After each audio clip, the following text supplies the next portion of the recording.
Dollar's getting whacked again. Greenback lower by 0.5%. Gold's up. Phil Streible's with us, Chief Market Strategist at Blue Line Futures. Seems like this slide in the dollar, Phil, is having some impact on this market. Making waves?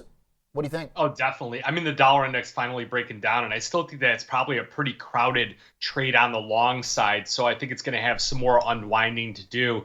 We saw the Bank of Japan, they're starting to kind of look like they're going to start tightening rates. So Japanese yen took off like a rocket. That was kind of your leader. Then you look at the euro, the British pound, and then it goes across the board on all the different commodities. It doesn't matter what you pick up. Pick up the New Zealand dollar, put up the Australian dollar. They all look like they're breaking out to the upside. It was really nice to get Jerome Powell delivering kind of 2 straight days of dovish commentary out there. I wasn't really expecting that. He tends to be a bit Jekyll and Hyde when he takes the stage. But tonight, we're going to have State of the Union. I think that we're probably going to see a strong jobs report tomorrow. 215,000 is what we're anticipating, higher than that 200,000. So the dollar might come back up a little bit, but I think it's a short below the 50 and the 200-day moving average. Just to come back to Powell for a sec, because I think that when the dollar makes these type of moves, when you've got the Fed chair in front of Congress, it's got to be connected. What to you stood out in his commentary? Well, I mean, it seems like now he's saying that that they're going to cut rates. I mean, he really has been, he let the cat out the bag. I mean, usually he doesn't do that at all. Usually he's higher for longer, and he's very resilient in the way he talks. I mean, it's almost comical how straight and narrow he is on this. And I feel like he's really implied that waiting too long is a problem, cutting too soon is a problem. So it does tell you kind of that middle of the road. And I think that 72% with the June meeting is probably accurate. Okay. Yeah, it seems like when the dates we have priced for him are too early, his tone gets a little bit more to the other side like it was at the beginning of the year, right? He was kind of dropping more hints like we're not ready. And even though he said we want to see more evidence, the last 48 hours seems like we're closer to that evidence than we were 2 months ago. 110%. Okay. So, yeah. Dollar slides as a result. That give gold the green light to take part in the party now?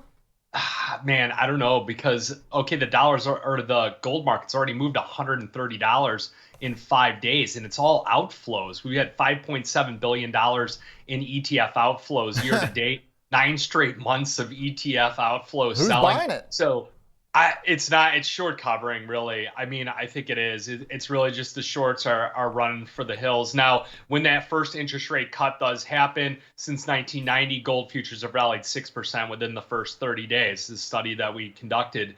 And, that puts gold at the 2250, even higher than that. We'll see what happens. I mean, geopolitics haven't really helped gold that much. The dollar sliding, I think people are looking at a lot of other asset classes. If you think you missed the move on equities, on cryptocurrencies, again, going back to the dollar, I think short dollar, long some of these other foreign currencies is a trade that hasn't taken off yet. You look at, like I said, cryptocurrencies, they look like, they made just a hellacious run, and S&P notching out, 15 all-time highs here year to date. So, the market, you got to look for a place to start to trade. The Bitcoin move, I'm kind of surprised with today's strength. The dollar slide, BTC still below that local high from the other day. Just a countdown until it blasts off, or are you watching anything on the margin there? You're going to need some data that we got from the CME, March 5th volume on the micro Bitcoin, over 135,000 contracts. That's a record. And then on Ethereum, it was 76,000 contracts on the micros. So that's where everybody, I think they might be done with the gold, and they're just coming out of, GLD, SLV, things like that. And they want to play in the cryptocurrencies. I have more and more clients calling in, asking about cryptocurrency exposure, and they're seeing it. And they're asking me, is the move done? And I just don't. I think we're going to go to 100 grand on Bitcoin, at least year to date, by the end of the year. And I think it can go a lot higher than that. So yeah, it is what it is, man. I mean, that's where the party's at the moment. It sure seems like it. Okay. Well, gold's doing without the flows, I guess. That's kind of bizarre. Everything rally is real. BTC and Ether today starting to pick up here in the last hour or so. Phil, thanks a lot for the look. Appreciate it. No problem. Thank you. Yes, sir. Chief Market Strategist at Blue Line Futures.